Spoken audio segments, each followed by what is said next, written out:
আমরা অনেকেই চিন্তা করি আল্লাহ রাস্তায় যদি কোনো কিছু ব্যয় করা হয় তার প্রতিদান আমরা পাবো কিনা, এটা নিয়ে আমরা চিন্তিত থাকি। হযরতে আব্দুর রহমান সাফুরি রহমতুল্লাহ তাআলা আলাইহি তার মিজহাতুল মাজালিস কিতাবের মধ্যে এনেছেন, আল্লাহর একজন মহান ওয়ালি হযরতে হাবিবে আজমি রাদিয়াল্লাহু তাআলা আনহু, তিনার কাছে একজন ধনাঢ্য ব্যবসায়ী এসে তিনার কাছে কিছু টাকা দিলেন।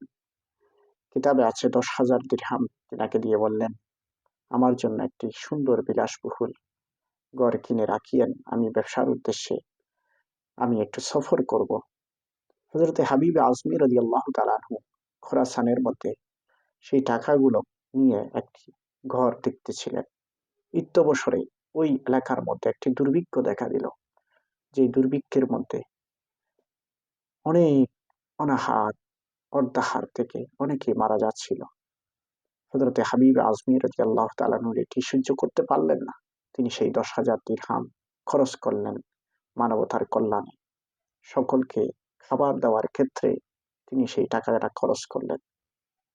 যখন ওই ব্যক্তিটা তার সফর থেকে ফিরে আসলো, হযরতে হাবিব আজমি রাদিয়াল্লাহু তাআলা আনহুর কাছে বললেন, আপনাকে তো আমি একটি দায়িত্ব দিয়েছি আমার জন্য একটি সুন্দর বিলাসবহুল ঘর তৈরি করার জন্য।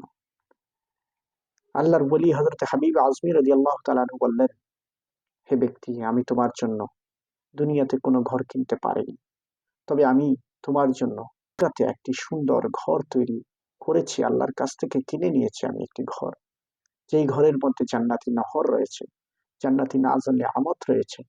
তুমি দুনিয়া থেকে যাওয়ার পরপরই সেই ঘরটি পেয়ে যাবে, সেই বাড়িটি তুমি পেয়ে যাবে।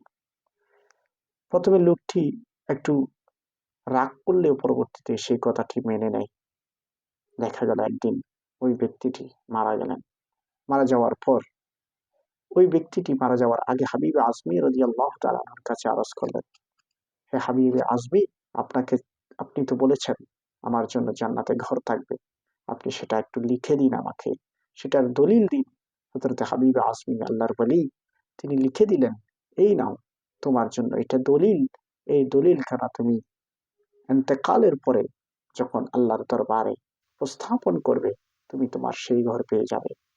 ওই ব্যক্তিটি ওসিয়ত করে গেলেন, যখন আমি মারা যাব আমার এই কাগজটাই দলিলটাই নথিটা যেন আমার সাথে কবরের মধ্যে দেওয়া হয়। তখন তার ওসিয়ত অনুযায়ী সে যখন মারা গেল, তার পরিবার বর্গ তাকে ওই কাগজের টুকরাটুকু সেই নথিটুকু তার সাথে কবরের মধ্যে দাফন করে দিলেন। পরের দিন সকালে যখন তার পরিবার পরিজন ওই কবরের পাশে জিয়ারতের উদ্দেশ্যে গেল, দেখা গেল সেখানে একটি কাগজ পেয়ে গেলেন তারা। সেই কাগজে লেখা আছে, আমাকে যে হাবিব আজমি একটি ঘরের আশ্বাস দিয়েছিলেন, ঘর কিনে দেওয়ার কথা ছিল, হে আমার পরিবার তোমরা শুনো শুনো, হাবিব আজমির কথা সত্য হয়েছে যে আমার সেই টাকা বৃথা যায় নাই। আমাকে আল্লাহ পাক সুবহানাহু ওয়া তাআলা সুসজ্জিত একটি ঘরের অধিকারী বানিয়েছেন, মালিক বানিয়ে দিয়েছেন। সুবহানাল্লাহ।